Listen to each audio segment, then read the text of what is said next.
directly from a spreadsheet. So I'm going to hit the plus button, select Import from Google Sheets, select Open Sheets.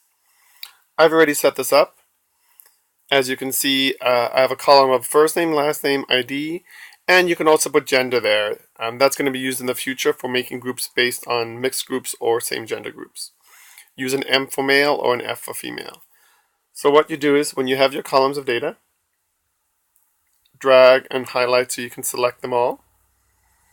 And then what you're going to do here is in the overflow menu, the three dots at the top, select that, select add-ons, and you'll see the option down near the bottom there that says import the student roster for random student. You're going to select that, and you'll see that the random student app will open. It'll ask you to approve some permissions so it can receive the data, and you can see the data is imported. You need to specify each column header yourself. So just tap the red select button and say what the columns are. If you don't have to use all those columns, so you can ignore some or just not provide them.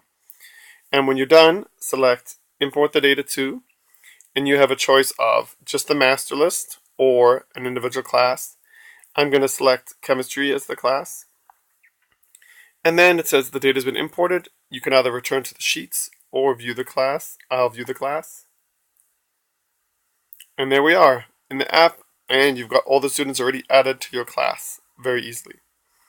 Okay, so those are the four main methods of getting your student rosters easily into Random Student.